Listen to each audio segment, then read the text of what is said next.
자, 출애굽기 27장 9절에서 15절 같이 합독하시겠습니다. 시작.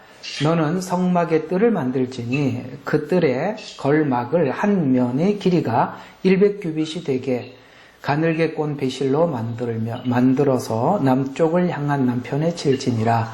20개의 기둥과 20개의 받침은 노수로 만들고 기둥들의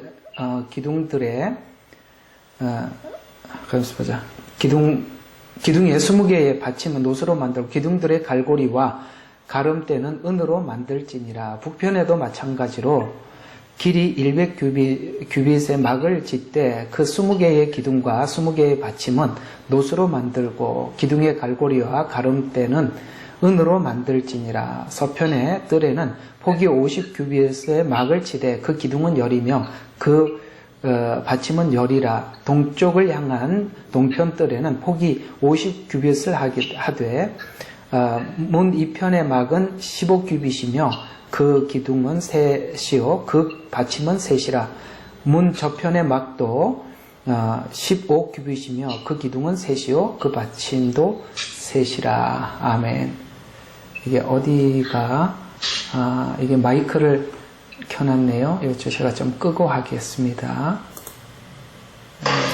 예, 오케이 됐네요. 예, 됐습니다. 자, 오늘 또 여러분들과 함께 울타리에 하나님 큰 은혜를 주실 줄로 믿습니다. 자, 이 글로 적어 놓으니까 되게 복잡하지요. 뭐 남쪽에 100규빗이 되게 하고 그 다음에 서편에는 50규빗이 되고, 그러니까 서쪽, 동쪽은 50규빗, 그 다음에 남쪽과 북쪽에는 100규빗, 이렇게 해서 뭐 기둥을 하고 받침은 여기 노수로 하고, 그 다음에 기둥은 은으로 하고, 여기다가 이렇게 줄을 양쪽으로 이렇게 하고, 그 다음에 가름대를 하고, 뭐 이런 이야기입니다. 그러니까 사실 그림을 다 보고 나면 아주 간단한 이야기지만, 글로 보게 되면 이게 어떤 그림인가 싶은 생각이 들지요. 요즘은 이렇게 인터넷에 이런 그림들을 너무나도 잘 해서 올려놓은 바람에 우리 애가 참 도움을 많이 받습니다. 아까 시작하기 전에 여러분들에게 말씀드린 것처럼 이 복음에 대한 이해가 막 여기저기서 이렇게 조금씩 이렇게 우리가 듣다가 보니까 이렇게 딱 그림이나 체계가 이제 잘 안 서져 있을 수 있어요. 근데 이런 그림이나 체계들을 성막이라는 한 그림 한 편으로 하나님께서 우리가 막 복잡하게 흩어져 있는 복음들을 딱 체계화시키고 아주 선명하게 이거구나 하고 그림을 확실하게 그리도록 만들어준 게 이 성막과 같은, 그 다음에 제사론, 그 다음에 절기, 이런 부분들이 신약에 흩어져 있는 복음을 매우 구체적으로 체계화시키는데 큰 도움을 주는 것입니다. 그런 의미에서 저번 주에 여러분들에게 뜰을 말씀을 드렸죠. 뜰 하고 나니까 이게 왜 요한계시록에는 성전 뜰 밖은 측량하지 말라는 말도 이해가 됐지요. 그게 말이 이런 성막을 듣고 나면 그 말이구나 하고 알게 되는데, 사실 성막을 듣지 못하면 이런 말들이 무슨 말인지 우리에게는 매우 어렵게 되죠. 그러나 기본적으로 복음에 대한 이해를 조금씩만 하고 계시면 이 성막을 한번 하고 나면 여러분들에게도 굉장히 정리가 잘 될 것이라고 여겨집니다. 그래서 하나하나 하고 있는데 오늘은 이 울타리를 하도록 하는데, 일단 그림부터 우리가 머릿속에 익혀두어야 되겠죠. 이게 울타리입니다. 저번 주에는 이 뜰을 했고요. 오늘은 울타리를 하는데요. 아까 이렇게 몇 규빗 했는데 복잡할 거 하나도 없고 이야기입니다. 한번 보세요. 요 그림. 요런 확대가 잘 안 되네. 자, 요 그림을 이렇게 좀 확대를 한번 해볼게요. 예. 잘 보이죠? 예. 저도 이렇게 하도 많이 해가지고 이제 이런 것도 좀 할 줄 압니다. 자, 여기 이제 아까 100규빗이라니까 요 남쪽, 그 다음에 북쪽, 이렇게 해서 요거는 이제 100규빗이라는 거예요. 1규빗이 여기 손끝에서부터 시작해서 발꿈치 여기까지라 그랬죠? 보통 45에서 50cm인데 우리 아시안 기준으로 하면 한 45cm 이렇게 보자 이렇게 말씀을 드렸었죠. 그래서 우리 저번 주에 여기 전체가 이제 100규빗이니까 45cm로 하면 대충 한 45m 정도가 나옵니다. 그렇죠? 그러니까 이게 남쪽하고 북쪽은 45m, 45m 이 말이에요. 근데 이쪽은 이제 그 50규빗이라고 그랬잖아요. 그죠? 여기 50규빗. 동쪽이 이제 문은 한 군데밖에 없어요. 동쪽. 예수님 이제 오실 때 동문으로 오시죠. 그죠? 다 이런 의미가 같이 되어 있습니다. 이렇게 50규빗, 50규빗. 그게 동서 이렇게 되어 있습니다. 이 방향만큼은 철저하게 지켜야만 했었어요. 아시겠어요? 이게 항상 동쪽은 동이 트는 쪽이니까 여기 이제 동에서 떠서 해가 서로 지잖아요. 그래서 이게 항상 이 방향만큼은 철저하게 이 광야에서 짓더라도 했어야만 했었습니다. 그래서 50규빗이니까 대략 한 22.5m가 이쪽 이게 되겠습니다. 이게 문은 이제 다음 주에 할 겁니다. 문은 다음 주에 하게 될 거고. 자, 그러면 이제 오늘 이야기했던 게 이제 오늘 금방 읽었던 게 이런 이야기들입니다. 한번 보세요. 자, 여기 이제 요 기둥 사이에 세마포장인데 여기는 이제 가늘게 꼰 배실 이렇게 나와 있어요.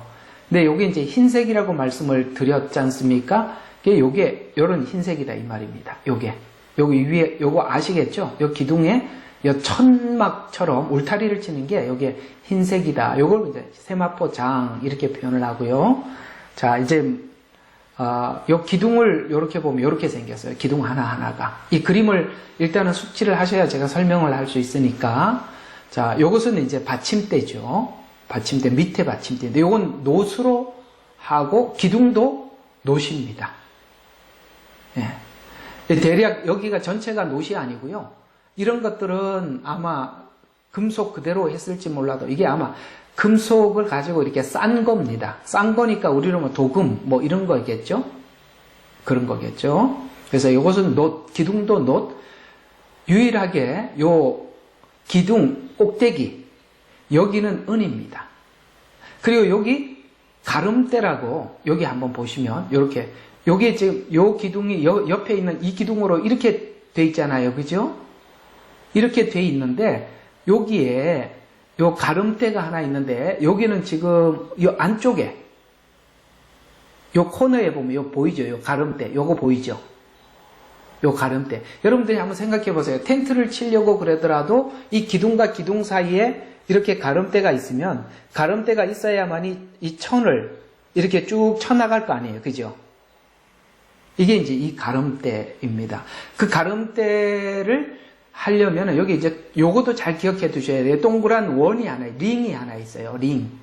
요 링이 이렇게 있어서 링 사이로 이렇게 계속 이렇게 연결이 돼 쭉 지나가게 되어 있는 겁니다. 이 그림이 중요합니다. 이게 이 그림을 알아야 이제 제가 설명을 하는 말들을 이해하고 들을 수 있습니다. 자, 그러면 이 그림을 중심으로 해서 여러분들과 함께 오늘 이 내용을 한번 설명해 가보도록 하겠습니다. 자, 울타리는 놋 기둥에 의해서 세워졌다. 아까 놋이라 그랬어요? 저 바닥이. 자, 기둥의 높이는 잘 들어요. 5규빗이라고 했어요. 그러니까 5규빗이니까 2m 25 정도예요. 자, 그 보통 사람들 평균 키가 한 얼마 되겠어요? 뭐 큰 사람은 한 180, 뭐 보통 한 170 평균, 뭐 커봐야 2m 25는 넘는 사람은 거의 없죠. 그러니까 이게 저번에 제가 말씀을 드린 게 그 말이에요. 지금 이 울타리 높이가 사람의 키보다 약간 높아요. 그러니까 이 안을 들여다볼 수 없어요. 이게 이제 어떤 의미를 가지고 있느냐면 세상 사람들은 교회에서 전하고 있는 이 복음을 이 안에서 우리가 예수 그리스도와 함께 누리는 그 행복과 기쁨과 즐거움을 이들은 바깥에서 이 안에서 무슨 일이 일어나는지 알 수가 없는 거예요. 그냥 우리 세상 사람들이 우리가 교회를 다니면 저분이 교회를 다닌다 이렇게만 이해를 하고 있을 뿐이지 우리들이 교회를 다니면서 주님 안에서 누리는 은혜가 어떤 것인지, 복음이 주는 행복이 뭔지 모르지요. 왜요? 여기서 바깥에서 봤을 때 요거 한번 보세요. 요거 이제 나중에 하겠습니다. 성소와 지성소, 이 기둥은 2m 50이 아니라 이거보다 훨씬 높아요. 그러니까 이제 사람 키가 작으니까 이 안에서는 무슨 일이 있는지 몰라도 요걸 이제 이렇게 덮어놨잖아요. 우리 저번 주 덮개 한번 잠깐 보셨죠? 이 덮어놨으니까 가장 바깥에 덮여져 있는 것은 방수 하는 거. 오소리 가죽이나 성경에는 물개 가죽 이렇게 표현이 되어 있지만 이거는 그냥 바깥에서 봤을 때 그냥 회색에 진하지 않는 그냥 텐트 덮개만 보이죠. 그러니까 예수님이 누구시냐라는 부분들을 세상 사람들이 봐야 이게 뭔지 알 수가 없는 거예요. 왜냐하면 요 덮개 하나만 보이는 거예요. 아무것도 안 보여요.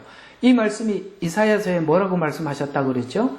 예수님은 볼품이 없으시다. 흠모할 만한 아무것도 없으시다. 그렇죠?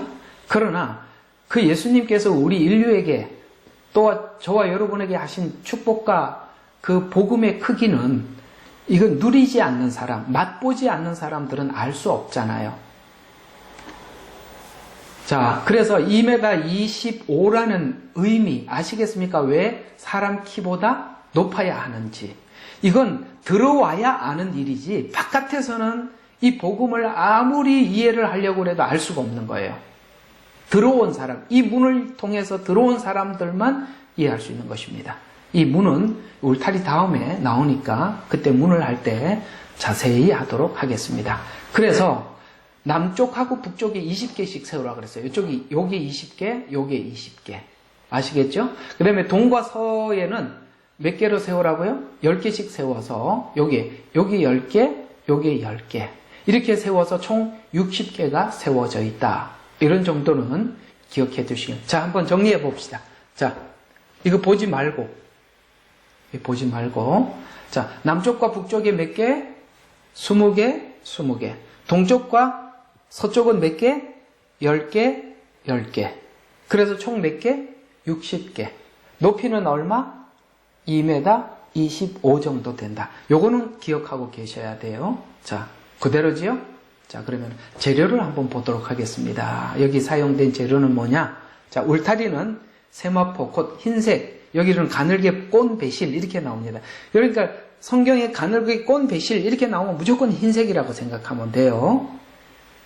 이루어졌으며, 자, 기둥은 요 기둥은 놋으로 만들어졌고, 그리고 그 밑에는 놋 받침이 있고, 아시겠어요? 기둥이 또 있지만 놋 받침이 따로 있다며. 이렇게 받침 위에 기둥을 세웠다. 요 그림 잘 봐두셔야 나중에 이제 성경 구절 막 나와요. 그 다음에 넘어가지 않도록 뭐 해야 돼요? 끈으로 양쪽을 이렇게 해놔죠. 여러분 텐트 쳐보셔서 잘 아시죠? 그 텐트를 치려면 뭐가 필요해요? 요 못이 필요하죠.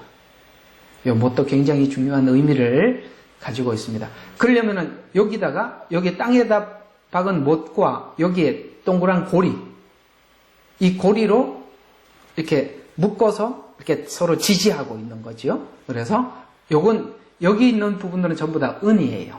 요거 가름대도 은이고 요것도 은이고. 자, 그러면 자, 우리 전에 외웠던 거 한번 이제 외워야 됩니다. 이렇게 내가 금성하고 이렇게 나온 거 다 외우라 그랬죠? 자, 그럼 오늘 여기 두 가지가 나왔어요. 그렇죠? 자, 은이 하나 나왔고 놋이 나왔습니다. 자, 은이 뭐라고 그랬죠? 속전. 자, 예수님은 은 30에 팔렸죠? 그 다음에 요셉은 은 20에 팔렸습니다. 속전을 상징합니다. 기억하셔야 돼요? 그럼 놋은 뭐라고 그랬어요? 십자가, 심판. 자, 그러면 한번 봐요. 이거는 지금 울타리 밖과 안을 구분하는 거 아니에요. 이 기둥이, 그죠? 이 울타리는 안과 밖을 구분하는 거잖아요. 그러면 우리가 예수 안에 있다, 예수 밖에 있다는 뭘로 구분하는 겁니까? 예수 그리스도의 십자가로 거듭난 자들은 성막 안에 있는 사람들이고, 그렇지 않는 사람들은 밖에 있는 사람들인데, 제가 이제 이 노수로 설명하는 거예요. 노시, 십자가 심판이라 그러죠. 우리가 예수 그리스도 안에서 대속의 은총을 받았느냐 안 받았느냐에 따라서 성막 밖에 있는 사람이 될 수도 있고 안에 있는 사람이 될 수도 있죠. 이제 이해가 가시죠? 그러면 이게 십자가이면서도 심판이라고 그러죠. 이 밖에 있는 사람들은 하나님 앞에 뭐가 있죠? 심판이 적용되겠죠. 이 그림 하나로 봐도 복음이 이 그림으로 이렇게 설명을 하고 있는 것입니다. 자, 그러면 울타리가 가지고 있는 의미가 뭐냐? 의미부터 하나하나 살펴보도록 하겠습니다. 울타리는 첫 번째로 구별을 의미합니다. 자, 우리 출애굽기 20장 26절 한번 보시죠. 20장 26절. 자, 또한 너는 계단으로 내 제단에 올라가지 말지니 이는 내가 벌거벗었음이 그 위에 드러나지 않게 하려 함이라. 자, 여기 보면 성경에 보면 하나님께서 돌로 제단을 세울 때 25절 봐요. 너는 만일 내가 돌로 제단을 세우려거든 다듬은 돌로 세우지 말라. 이는 내가 도구를 그 위에 대면 그것은 부정하게 하는 것임이라. 그리고 이제 제단을 만들어 놨어요. 그런데 제단에 올라가려면 계단으로 내 제단에 올라가지 말지니 이는 내가 벌거벗음이 그 위에서 드러나지 않게 하려 함이라. 이게 제단의 성격을 모르면 이게 무슨 뜻인지 잘 모르잖아요. 그죠? 이 다듬은 돌로, 그때 여러분 성막이 만들어지기 전에는 하나님께서 아브라함이 돌을 쌓다가 단을 쌓고 거기다가 하나님 앞에 제사를 드렸다. 그래서 돌단을 쌓았다. 여기 야곱이 베델에서 돌단을 쌓았죠. 꿈을 꾸고 일어나서 제단을 쌓고 여기가 베델이라. 이게 하나님의 전입니다. 하나님의 문입니다. 이렇게 이게 베델이라는 말이 하나님의 문 이런 뜻이거든요. 자, 근데 이제 성막이 만들어지기 전에는 돌을 제단을 쌓아서 거기서 예배를 드렸었어요. 근데 이 제단을 쌓을 때 절대 그 돌에다가 정을 대서 돌을 이렇게 다듬지 마라. 이렇게 말씀하고 있어요. 이게 무슨 뜻일까요? 성경에서 우리에게 전하는 복음을 우리 마음대로 제단하지 말라는 것입니다. 말씀을 우리 마음대로 다듬지 말라는 겁니다. 그러니까 우리는 자꾸 이렇게 말씀을 다듬으려고 하다가 잘못 해석을 하잖아요. 그렇죠? 그래서 절대 하나님 말씀 다듬지 마라. 두 번째, 여러분 거기 올라가는데 어떻게 하라 그랬냐면 오늘 올라갈 때 어디 갔어요? 아까 금방 읽었던 게 20장 26절 26 이건 어쩐지 이걸 책을 20장을 펴놨다가 다시 돌아와 버렸네요. 그래서 안 보이네요. 26절 보면 너는 계단으로 제단을 쌓아서 제단에 올라가려면 계단을 타고 올라가야 되는데 내 제단에 올라가지 말지니 내가 벌거벗었음이 그 위에 드러나. 이게 무슨 말이냐면은 이것도 아니 왜 제단에 올라갔는데 왜 이렇게 하체가 이렇게 드러나나. 이게 무슨 뜻이냐면 여러분 혹시 이거 아세요? 그 다윗이 법궤가 다윗성으로 들어올 때 다윗이 너무너무 기뻐가지고 너무 기뻐서 요즘으로 말하면 막 뛰었어요. 너무 즐거워서 뛰었는데 아이고 그 미갈이 이제 부인이지 않습니까? 사울의 딸이잖아요. 그래서 그 어디 부끄럽게 뛰어가지고 사람들이 되게 다 부끄러움이 보였다. 이게 무슨 말이냐면 그 당시에는 원피스와 같은 옷을 입었어요. 원피스. 그러니까 지금은 이렇게 상의가 있고 하의가 따로 구별되어 있지 않습니까? 그 당시에는 이렇게 원피스와 같아서 뛰면 너무 높이 뛰면 점프를 하면 어떻게 되겠어요? 상상에 맡기겠습니다. 이제 알아들으셨죠? 예. 그래서 그 하체가 드러난다. 오늘 그 말이 똑같은 이야기. 그 계단에 올라가면 뭐 어떻게 했어요? 그 아래 하체가 그대로 드러난다. 이런 이야기입니다. 왜 지금 이걸 이야기하고 있는 이유는 뭐냐면 구별을 뜻하고 있는 것입니다. 울타리는 구별을 의미합니다. 오케이? 아까 그림에서 본 것처럼 이쪽은 세상 바뀌고 이쪽은 성막 아니잖아요. 이 울타리는 이런 구별과 같이 성막은 구별을 의미한다. 성경에 보면 하나님께서 우리를 구원하시고 내가 너희들을 구별하여 세웠다. 이렇게 구별이라는 말이 많이 등장을 하고 있지요. 여러분과 저는 하나님께서 구별한 분 맞지요? 예. 구별되었으니까 너희가 구별되게 살아라. 너희들을 하나님께서 우리를 구별하여 주셔서 우리를 경건한 자로 그래서 세우셨으니 우리도 우리의 삶이 그리스도 예수 안에서 거룩해라. 구별은 곧 거룩을 의미하고 그렇게 거룩한 삶을 살 것을 우리에게 요구하고 있습니다. 이와 같이 바로 울타리는 구별을 의미한 레위기 10장 26절에 보니까 너희를 만민 중에서 구별하였다라고 이렇게 말씀하신 것처럼 이 울타리는 그 구별을 의미하는데 어떻게 구별을 했느냐 한번 이 말 여러분 다 수용이 되고 아멘이 되실 것입니다. 저주와 축복을 그 다음에 죄와 의를 즉 울타리 안과 밖이 이렇게 다르다는 거예요. 우리는 축복, 그 밖은 저주예요. 그 다음에 이쪽은 뭐예요? 밖은 죄예요. 울타리 안은 의입니다. 밖은 뭡니까? 영벌이고 안은 영생이고 밖은 죽음이고 안은 생명이고 밖은 마귀의 자녀고 안은 하나님의 자녀. 이렇게 하나님은 우리가 보통 구별된 게 아니라 여기 있는 목록들이 모두가 우리가 구별된 것이죠. 우리는 이 성막 안에 있는 사람과 밖에 있는 사람은 안에 있는 사람들은 축복을, 의를, 영생을, 생명을 하나님의 자녀. 여러분과 제가 받은 구원의 의미 안에는 하나님께서 우리를 구별하신 것이 이토록 놀라운 축복 가운데 우리가 구별되어 있다는 것입니다. 그러므로 내가 거룩하니 너희도 거룩해라 이렇게 말씀하시고 이 구별을 이야기한 김에 한 가지 떠오르는 성경 구절을 하나 보도록 하겠습니다. 로마서 12장 1절입니다. 우리가 구별되게 살아라 라고 말씀하시면서 그 근거를 왜 우리가 구별된 인생을 살아야 하는지를 12장 1절에 이렇게 우리가 구별된 인생을 살아라고 말씀하고 있는데요. 자, 그러므로 형제들아 내가 하나님의 모든 자비하심으로 권고하노니 야 이거 보세요. 이게 구약에서 하나님께서 이스라엘 백성들을 내가 너희를 구별하여 세웠다라고 하면서 그 구별하여 세운 것을 이스라엘 백성들에게 항상 증거로 꺼내놓았던 말이 어떤 거냐면 내가 너희를 애굽의 종된 자리에서 건져내었기 때문에 너희들은 구별된 인생을 삶을 살아라. 이렇게 요구를 했었어요. 맞지요? 구약에서는 계속 하나님께서 이스라엘 백성들에게 이 근거를 대면서 구별된 삶을 살아라 라고 말씀하셨는데 신약에 와서는 하나님께서 우리가 구별된 인생을 살아라고 하면서 명령조로 말하지 않고 권고로 말을 했어요. 무슨 권고죠? 자비하심으로 내가 하나님의 모든 자비하심으로 너희를 권고하노니 이렇게 나와 있어요. 자, 한번 봅시다.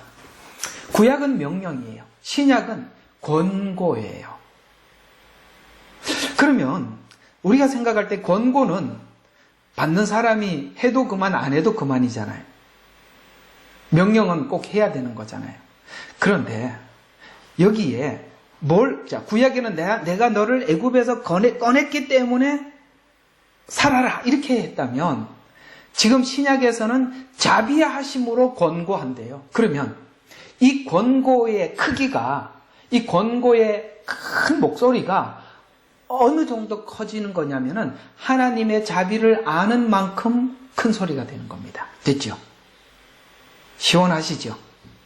그러면 여기 있는 여러분과 제가 하나님의 자비하심을 입지 못한 사람이 누가 있냐 이 말이죠.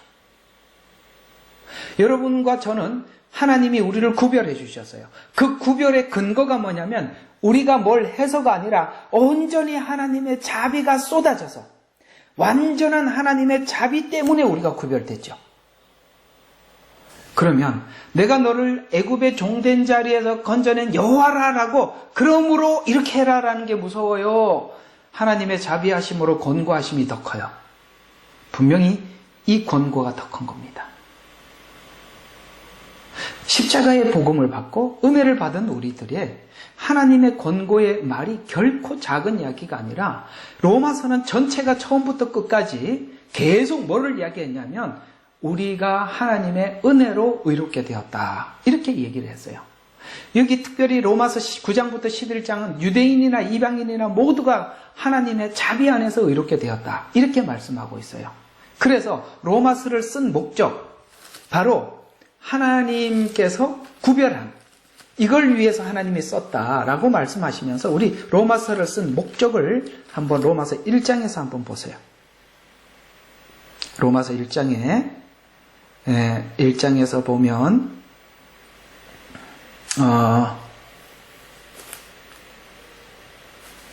순종케 하려고 이런 말씀이 있는데요. 굳게 서로 위로를 받게 되면서 1장 의인으로 말미암아 살리라. 5절이요. 예, 5절요. 이제는 여러분들이 저보다 더 찾으시네. 감사합니다. 그래 되셔야 됩니다. 예, 고맙습니다. 5절 정확히 찾으셨습니다. 다 같이 시작. 그를 통하여 우리가 은혜의 사도의 직분을 받아 그의 이름을 위하여 모든 민족 가운데 믿음으로 순종케 하나니. 자, 믿음으로 순종케 하는데 그 믿음이 무슨 믿음? 하나님의 자비하심으로 우리가 얻은 구원의 믿음이 순종케 한다 이 말이에요. 순종. 사실 구약은 복종을 강요했다면 신약은 순종을 강요하는데 순종의 충분한 이유가 하나님의 자비라는 것이죠. 그래서 믿어 순종케 뭐 하려고요? 하려고 이 글을 썼다는 거예요. 순종케 하나니.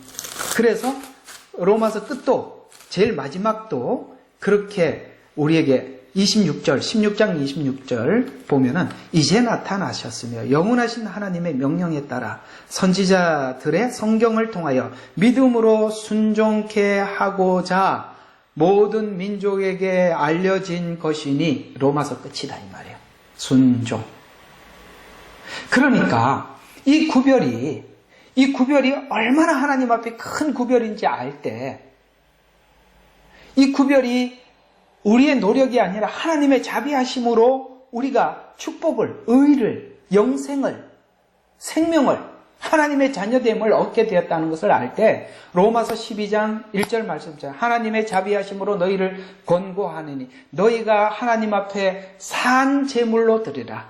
이것이 우리가 살면서 하나님 앞에 드리는 영적 예배니라. 산 제물로 드리라. 이게 무슨 뜻입니까? 바울이 표현한 표현 그대로 하자면 나는 날마다 죽노라 이 말입니다. 살아있는데 죽은 제물 말이죠. 우리는 다 살아있어요. 자존심도 살아있고 그렇죠? 목소리도 살아있어요. 근데 그 목소리를 죽일 줄 알고 자존심을 내려놓을 줄 알고 이게 바로 살아있지만 죽은 제물로 하나님 앞에 드리는 것 이렇게 설명을 하고 있는 것이지 않습니까? 그러니까 이 울타리가 여러분의 안에 있다는 것이 얼마나 놀라운 축복인지 아시겠죠? 자, 그래서 일단은 구별을 의미합니다. 두 번째로 울타리는 보호를 의미한대요. 보호. 자, 울타리는 놋기둥과 흰 천으로 둘러싸여 있어요. 그렇죠? 아까 봤죠? 놋기둥과 흰 천으로 이렇게 둘러싸여 있어요. 그러면 십자가 복음과 십자가 복음으로 의롭게 된 이 복음을 지킬 때 우리가 그 십자가 복음 안에서 그 십자가 복음이 주는 그 믿음 안에서 우리가 의를 간직하고 지킬 때 잘 들어요. 이게요. 우리를 보호해 주신대요. 놋기둥. 놋이 뭐라 그랬죠? 십자가. 그 다음에 여기 흰색은 뭐라고 그랬죠? 의. 여러분들이 십자가의 은혜로 의롭게 됐다는 사실을 우리가 지킬 때 사단으로부터, 이단으로부터 아시겠어요? 여러분과 저를 지키는 길이에요. 그래서 우리가 복음을 받았다면 그 십자가 복음 안에서 우리를 꿋꿋이 지켜나가야 하는 거예요. 자, 그러면 십자가 복음을 받았다면 이 십자가 복음을 지켜야 하는 거예요. 이제는 여러분과 제가 복음을 받았다면 그 다음에 숙제가 뭐예요? 이 십자가 복음을 지키는 거예요. 이 십자가 복음에서 떠나게 하기 위해서 수많은 공격을 하거든요.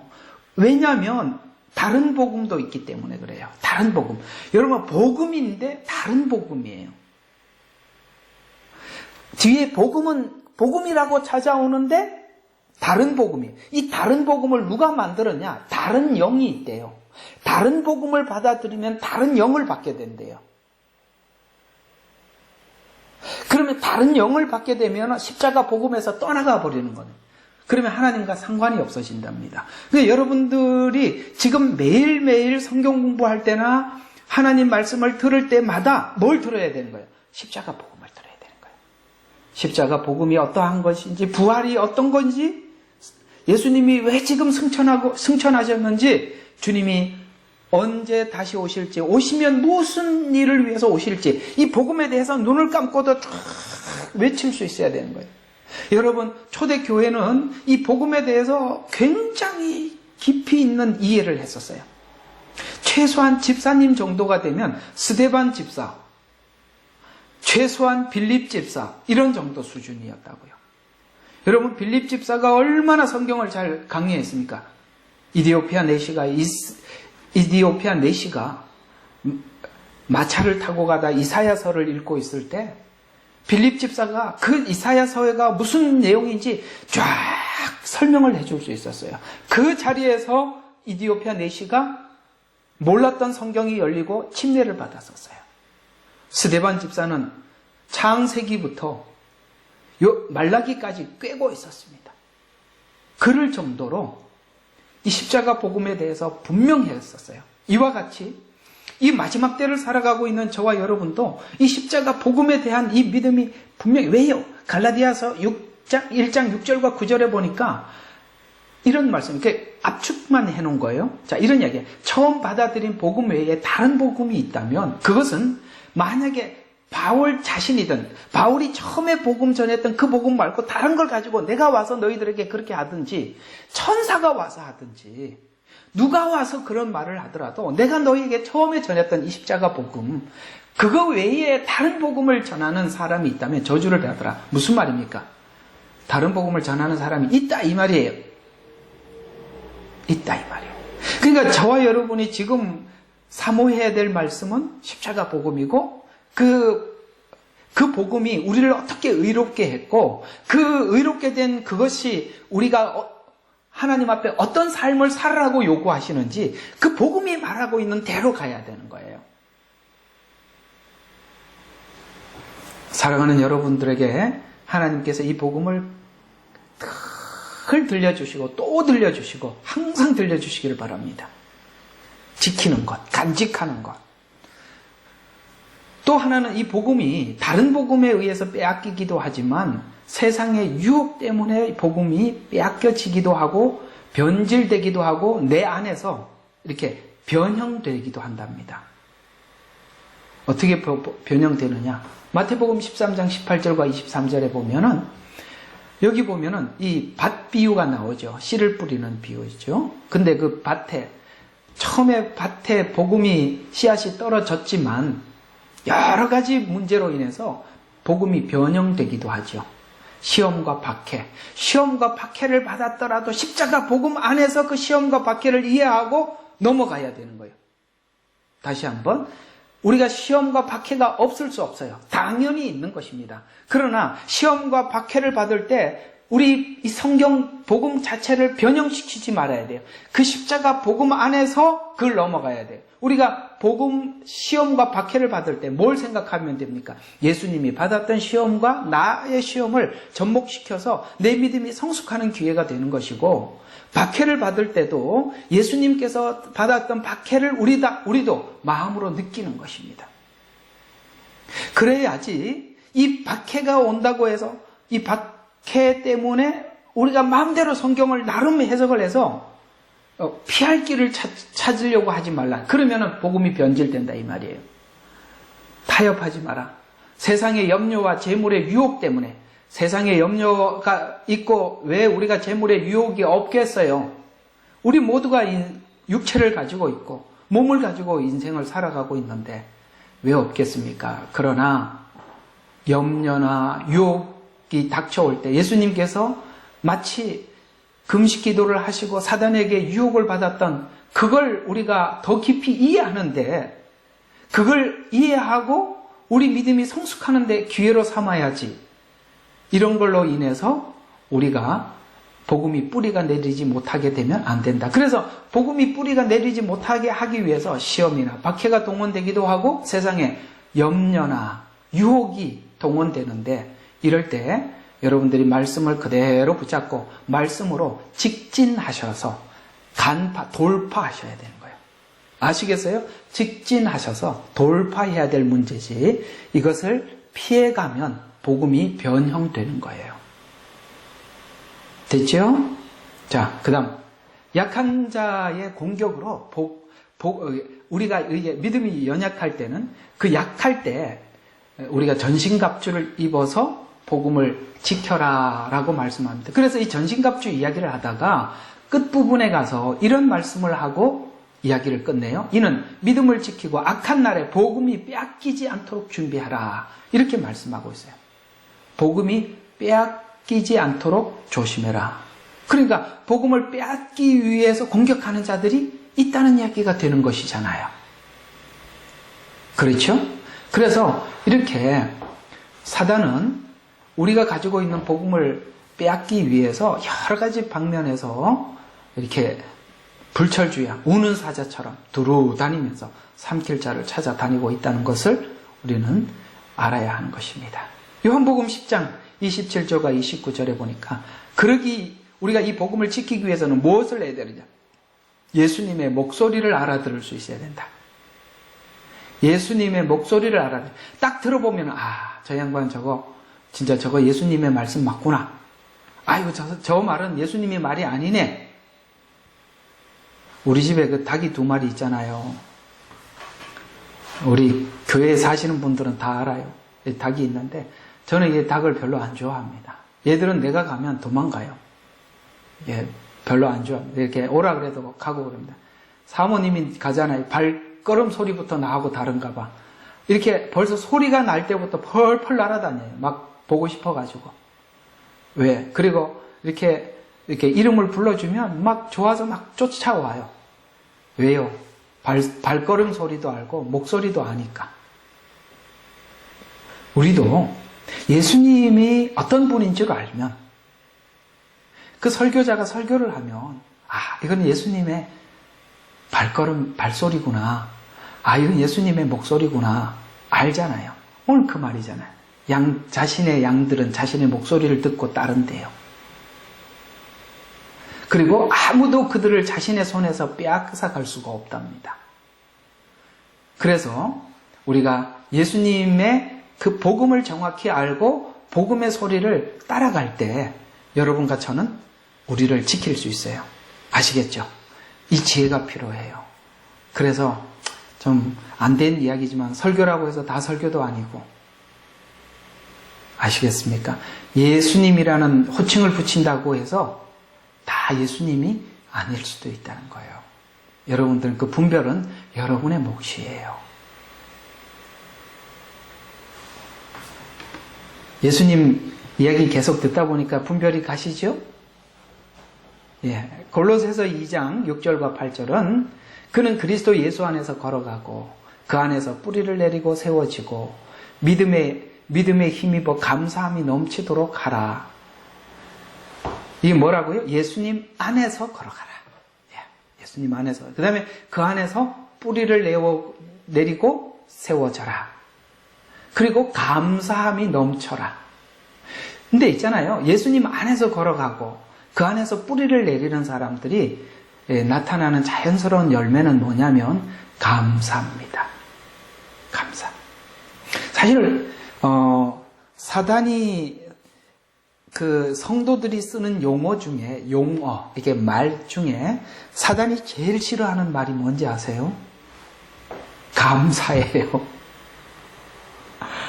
이게요, 사단이요, 너무너무 싫어하는 말이 감사예요. 불평하라고 뭘 했더니 감사하대. 와, 이거 반대말을 하고 있잖아요. 그렇죠. 하나님 뭐 이래도 감사합니다. 저래도 감사합니다. 이 사람에게는 사단이 뭘 할 수가 없어요. 뭘 하겠어요? 감사한다는데. 불평하고 나누고 갈라지라고 주님과 떨어지라고 계속 공격을 했더니 감사하대. 그러면 답이 없는 거거든요. 그래서 감사할 때 우리는 복음 안에서 우리를 지킬 수 있다. 그래서 복음을 받아들인 뒤에도 경계하고 복음에 굳게 서야 한다는 말이 되는 것입니다. 복음을 받은 사람들은 복음을 지켜야 하고 또 그 안에서 성장해야 하고 또 복음으로 우리가 격려를 받아야 돼. 이 설교를 들으면 격려가 돼. 이게 야단치는 말이고 우리에게 책망이 되는 말이라도 이 복음은 우리에게 격려가 돼요. 위로가 되죠. 그 다음에 세상의 다양한 유혹과 시험 속에서도 이렇게 믿음을 굳건히 지키라고 이렇게 경고하고 있는 것입니다. 우리가 울타리 안에 있다는 말이 그런 뜻이다 라고 말씀하고 있어요. 또 십자가 안에 복음 안에 있을 때 세상으로부터 심판으로부터 보호받게 된다. 스가랴서 12장 8절 그날에 여호와가 예루살렘 거민을 보호하리니 라고 이렇게 보호를 약속하시더라. 여러분 복음 안에 있을 때 우리는 하나님 앞에 분명히 보호를 받을 수 있을 것입니다. 그 복음을 받았던 노아 홍수 때 방주 안에 있었던 노아 식구들은 모두 다 하나님의 약속대로 보호를 받았죠. 그러나 방주 밖에 있던 불신자들은 보호를 받지 못한 것처럼 성도는 예수 그리스도 안에, 이 방주는 바로 예수 그리스도를 상징적으로 말씀하고 있는 것인데 우리가 예수 그리스도 안에 있을 때 우리는 하나님으로부터 보호를 받는 것입니다. 또 이 보호받는다는 말을 하나 더 성경에 우리가 살펴보면 이 요한복음 15장 1절과 5절입니다. 여러분 포도나무가 혼자 있으면 들포도를 맺을 수밖에 없고 아무것도 할 수 없어요. 그런데 우리가 예수 그리스도 안에 있을 때 하나님께서는 우리를 보호해 주십니다. 그게 요한복음 15장 1절과 5절이죠. 나는 내가 참 포도나무요 내 아버지는 농부라. 물은 내게 있어 과실을 맺지 아니하는 가지는 아버지께서 제해 버리시고 과실을 맺는 나무는 하나님께서 더 열매를 맺게 해주시죠. 그러면 나는 참 포도나무다라고 말하니까 나는 곧 예수님이고 그 다음에 하나님은 농부고 그러니까 우리가 예수 안에 있게 될 때 아버지의 농부의 돌보심을 받게 된다 이런 말이 되는 거죠. 요한복음 15장을 여러분들이 소화할 수 있다면 우리는 이 복음에 대해서 아주 깊이 있게 이해를 하고 있는 것입니다. 요한복음 15장은 우리가 예수 그리스도 안에 있을 때 저절로 열매를 맺는다. 이게 굉장히 중요한 말이에요. 저절로 열매를 맺는다. 우리가 신앙생활 하면서 헤매죠. 많이들 헤맵니다. 그렇죠? 광야는 헤맬 수밖에 없어요. 길을 모르게. 광야는 방향을 알아야 가는 곳이지 길은 없어요. 맞죠? 여러분 그 시편에 보면 하나님의 말씀은 내 발의 등이요 빛이 나니 이렇게 말씀하고 있어요. 내 발의 등이라는 말의 뜻은 뭐냐면 원래 그 유대인들은 우리 옛날에는 호야라고 들어. 요즘은 이제 후라시를 들고 다니지만 옛날에는 호야라고 들어. 혹시 아세요? 그래 이걸 알면 굉장히 촌에서 살던 사람이고 이거 모르면은 여러분들이 서울이나 경기도 이런 데 살았던 사람들입니다. 여기 오긴 사람들은 서울, 경기도 이런 데 살아갖고 호야를 이게는 호야를 아는 사람들 저 같은 정도 수준이 돼야 아는 겁니다. 저는 아주 시골에서 살았었어요. 호야라고 석유를 넣고 불을 붙이면 그 테두리는 유리로 이렇게 되어 있어요. 그러니까 유리로 되어 있기 때문에 바람이 아무리 불어도 그 유리 때문에 불이 꺼지질 않아요. 대신 이제 그러니까 석유를 넣어서 심지로 이렇게 호롱불과 같은 건데 그건 이제 호야는 이동할 수 있는 거고 호롱불은 집에다가 고정시켜 놓는 거예요. 그 이스라엘도 당시에는 길을 갈 때 그 이스라엘에 험지가 많죠. 산지가 많잖아요.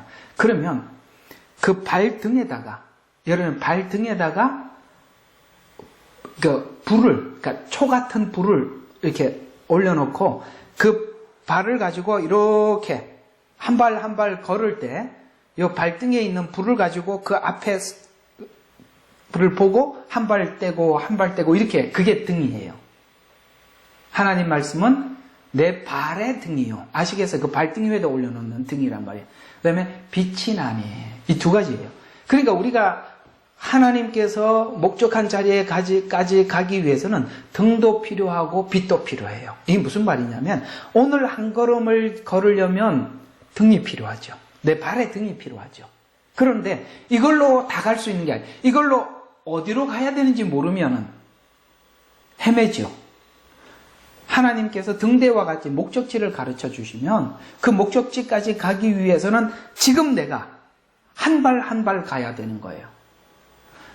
하나님께서 설명하고 있는 말씀은 우리가 가야 할 목적지를 비춰줄 뿐만 아니라 오늘 내가 하나님 앞에 어떻게 걸어가야 하는지도 가르쳐 주는 것이 그게 복음이 우리에게 하시는 일이라 이렇게 말씀을 하고 있는 것입니다. 이런 것처럼 우리는 예수 그리스도 안에서 하나님의 돌봄을 받으면서 우리가 하나님께서 요구하시는 그 자리까지 가게 되는데 그 자리에 가기까지는 말씀이라는 등이 필요하고 말씀이라는 빛도 필요한 거예요. 그래서 우리는 두 가지 고민을 늘 해야 합니다. 하나님, 내가 가야 할 방향을 가르쳐 주십시오. 빛을 비춰주세요.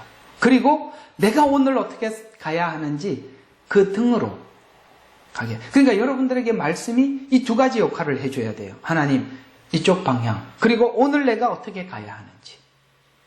이 두 가지가 말씀이 여러분들에게 계속 방향을 제시해주고 오늘 내가 어떻게 살아야 하는지를 계속 공급해줄 때 그때 뭐 한다고요? 보호를 받을 수 있다.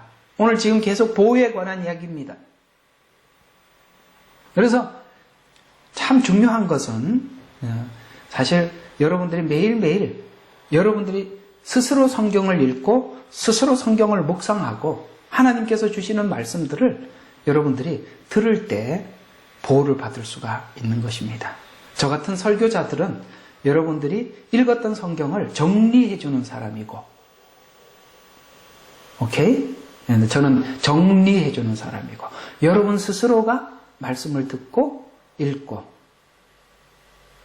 그렇게 할 때 보호를 받을 수 있다. 자, 세 번째 이제 기둥 봅시다. 모양은 여기에 보니까 녹기둥은 총 60개예요. 이게 출애굽기 27장 10절과 15절에 있는 이렇게 동서에 각 10개, 남북에 20개. 아까 했죠? 그림 보셨죠? 그리고 상단부 갈고리 부분과 기둥 본체와 하단 받침으로 구성되어 있으며 울타리를 중심으로 안팎으로 줄을 고정시키는 고정 말뚝이 있고 기둥 전체를 잇는 가름대, 요게 가름대, 요게 고정줄. 오케이? 요게 기둥, 여기는 놋, 그 다음에 은. 요 그림은, 그 다음에 요거는 동그란 고리. 요 동그랗다는 것도 잘 기억해 두라 그랬죠? 자, 요 그림이 성경에서는 많이 우리에게 설명하고 있는 것입니다. 그러면 한번 봅시다. 상단부 갈고리는 아까 은이라고 그랬습니다. 그럼 은은 속전이라고 그랬죠? 기둥은 놋이라고 그래서 몸체, 기둥과 몸체가 다 놋이라고 그랬습니다. 십자가죠? 하단 받침도 십자가입니다. 고정 말뚝이라고 하면 아까 그 핀 있죠? 요게 말뚝이에요. 이것도 뭐냐면 놋으로 만들어요. 그 다음에 가름대는 아까 요거예요. 요거는 은이다. 이렇게 말씀을 드렸습니다. 자, 이 의미가 뭔지 한번 보도록 하겠습니다. 우리 아까 이제 말씀드린 거죠. 놋은 십자가고 은은 속전이다. 뭐 이거는 이제 근거 성경 굴쳐드리니까 지나가고. 자, 밑받침은 믿음의 터를 의미한다. 터. 자, 우리가 믿음이 무엇 위에 서 있느냐? 반석 위에 서 있다는 말이 뭐냐? 모래 위에 서 있다는 말이 뭐냐? 반석 위에. 섰다는 게 뭐냐? 터가 뭐냐? 여러분들의 신앙의 기초가 뭐냐 이거예요. 오늘 여기 보니까 이 기둥의 기초가 뭐였습니까? 여기 뭐라고요? 놋. 여러분의 신앙이 어디 기초 위에 서 있어야 되는 거냐? 예수님 십자가 위에 신앙이 서 있어야 된다는 거예요. 그러니까 밑받침은 믿음의 터를 의미한다. 골로새서 1장 23절에 그렇게 나와 있어요.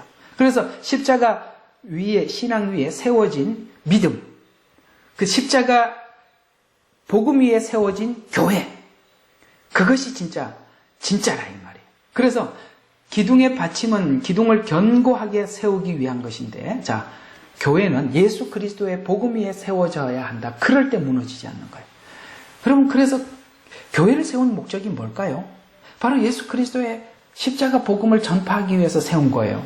그리고 이 십자가 복음 위에 세워진 교회는 견고하고 튼튼하며 이 말이 잘 안 돼. 화목되게 되어 있고, 그래서 정말 교회를 가보면 정말 예수 그리스도 위에 탁 세워져 있는 교회들은 그렇게 포근하고 따뜻하고, 이렇게 만나면 그렇게 좋을 수가 없어요. 근데 그게 다른 어떤 목적 위에 교회가 세워져 있으면 그게 표시가 나요.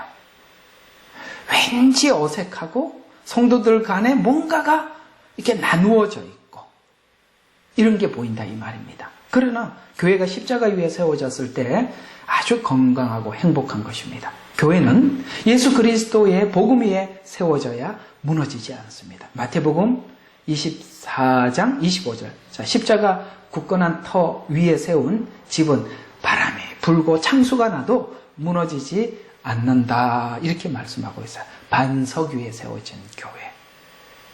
반석이 뭐라 그랬습니까? 예수 그리스도. 모래 위에 세워졌다라는 말은 이게 이제 번역상 좀 문제가 있다고 말씀을 드렸죠. 원래는 원문으로 보면 자갈돌 위에 세워진. 자갈돌은 뭡니까? 십자가 외에 다른 여러 가지 예수님을 믿는 이유들이 있다면 우리는 자갈돌 위에 세워놓은 것이고 다른 이유 없어요. 내가 예수를 믿고 교회를 다니고 하나님을 섬기고 교회를 섬기는 이유는 오직 예수뿐이다 라고 한다면 여러분들은 무엇으로도 여러분들을 흔들 대상이 없는 거예요.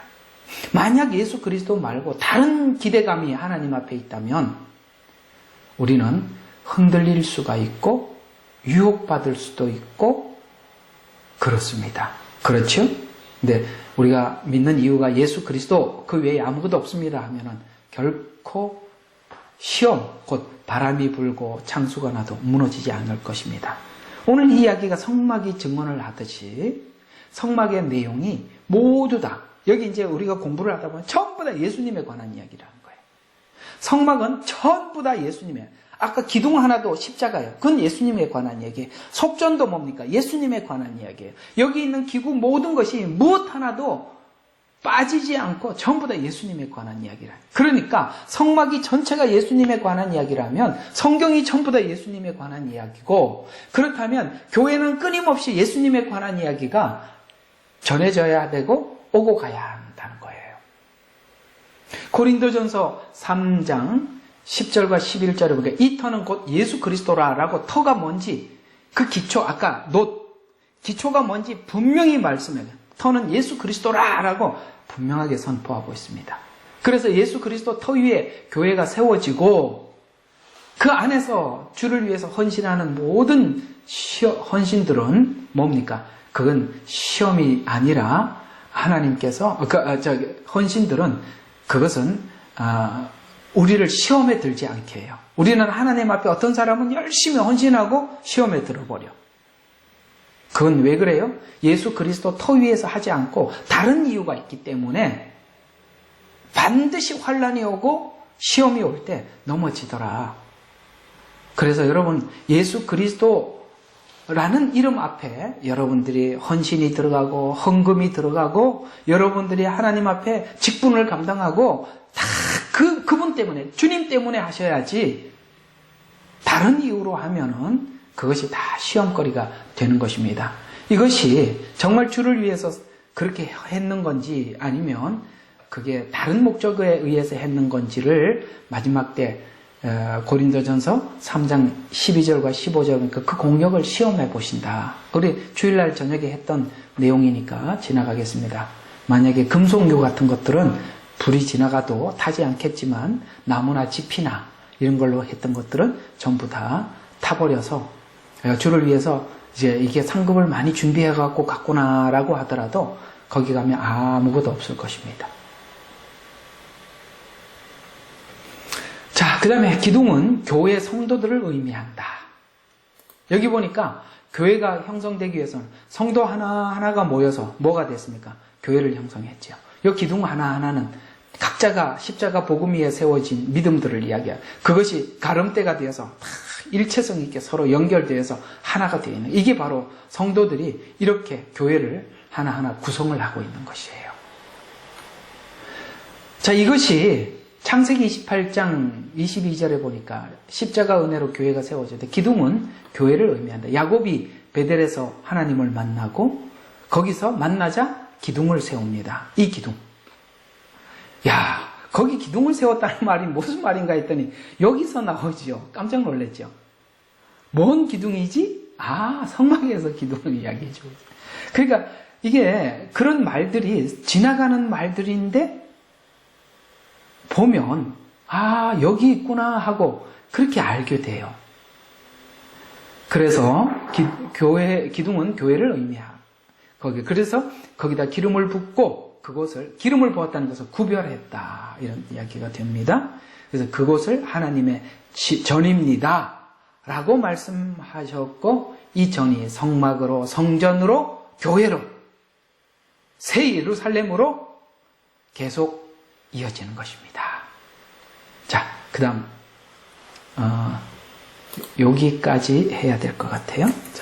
자, 성막의 기둥은 진리를 의미한다.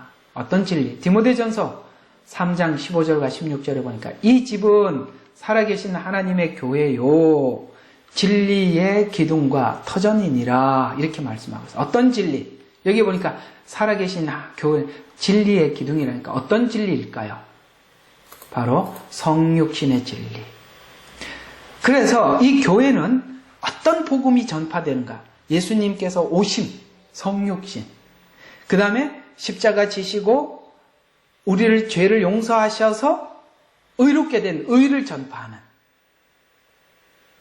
그 다음에 뭡니까? 부활을 증거하는. 자, 이게 그냥 한번 이렇게 얘기해보는 것보다 이건 제 얘기가 아니고 성경을 이렇게 압축해도 디모데전서를 찾아보시면 돼요. 찾아가고 성경을 읽는 게 좀 나을 것 같습니다. 디모데전서 3장 15, 16절 이 교회에 대해서 이렇게 잘 묘사해 두었습니다. 15절, 16절 자 3장입니다. 그러나 만일 내가 지체하면 내가 하나님 집에서 어떻게 처신해야 할 것을 알게 하려는 것이라. 이는 이 집은 살아계신 하나님의 교회요 진리의 기둥과 터전이니라. 경건의 신비는 논쟁의 여지 없이 위대하도다. 아시겠습니까? 이 복음에 대해서는 논쟁의 여지가 없어요. 왜냐하면 우리가 이 복음을 세워서 우리가 구원의 기준을 세운 게 아니에요. 하나님께서 은혜 가운데 하셨습니다. 여기에서는 우리가 내세울 권리가 하나도 없고 논쟁할 것도 없어요. 복음은 복음이 말하는 대로 받아들이면 그만이에요. 그래서 이 경건의 신비는 논쟁의 여지가 없이 위대하도다. 하나님께서 육신으로 나타나셨고 이건 뭡니까? 성육신. 어떤 진리가 전파되어야 돼? 성육신이 전파되어야 한다. 육신으로 나타나셨다. 성령으로 의롭게 되셨다. 예수님 십자가 지시고 성령님이 강림하심으로 믿는 모든 사람들에게 임재하셨죠. 그래서 성령으로 의롭게 되셨으며 천사들에게 보이셨고 부활이지요. 이방인들에게 전파돼서 이 복음이 전파되었다. 세상에 믿음 되셨고 영광 가운데 들려 올라가셨습니다. 승천입니다. 지금 여기 16절에다 전부 다 담았어요. 복음을. 성육신, 십자가의 죽음, 부활, 승천. 아시겠습니까? 들려 올려 가셨습니다. 하나 남았지요? 다시 오시는 거 남았습니다. 그러니까 이 교회가 진리의 터라고 이야기를 했다면 이 진리의 터라는 이 진리가 어떤 진리를 이야기하느냐? 복음을 전파하는 진리의 장이라 이런 이야기입니다. 그러니까 이 십자가 복음 안에 있는 이 복음을 전파하지 않는다면 그건 교회로서의 가치를 상실한 것이다. 에베소서 3장 17절 하나 더 보겠습니다. 에베소서 3장 17절. 교회는 어떤 곳이냐? 3장 17절. 믿음으로 그리스도가 너희 마음속에 거하게 하시고 그 다음에 너희가 사랑 안에서 뿌리를 내리고 터를 닦아. 이 터 위에 우리 신학이 서 있다는 거예요. 어떤 터에? 예수 그리스도가 너희 마음속에 계시고. 아시겠습니까? 그 마음속에 그리스도의 사랑이 내 마음속에 계시는 그 기초로 내 믿음이 서 있는 거야. 내 마음속에 사랑이 내 마음속에 있는 것을 기초로 뿌리를 내리고 털을 닦는 거라 이 말이에요. 그러니까 성도들에게 끊임없이 이 진리의 복음을 전파해서 어떤 일을 하라는 것입니까? 그리스도의 사랑을 그 가슴 속에 담아서 하나님의 말씀에 순종하도록 하라. 이 복음을 전파해라. 그 복음을 전하기 위해서 아까 뭘 전해야 된다고요? 성육신부터 시작해서 승천하시고 다시 오실 주님까지 우리가 예수 그리스도를 정확하게 소개를 하면 성도들이 자연스럽게 경건해질 수밖에 없다는 것이죠.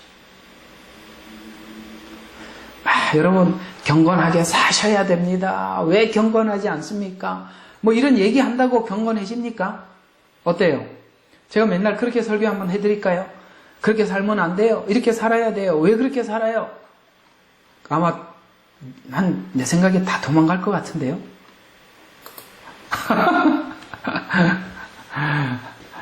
실상은 우리가 복음을 복음대로 전파하면 우리는 자연스럽게 주님 앞에 경건한 삶을 우리가 살아갈 수밖에 없어지는 거예요. 됐죠? 예. 자, 이런 것처럼 여러분과 저의 신앙에 그 어떤 것도 틈타지 못하고 오직 예수 그리스도의 복음만이, 그 은혜만이, 십자가 복음만이 여러분들의 신앙의 터가 되고 기초가 되시기를 주 예수 그리스도의 이름으로 축원합니다. 우리 오늘 들은 말씀을 마음에다 두고 한 목소리로 한번 기도하도록 하겠습니다.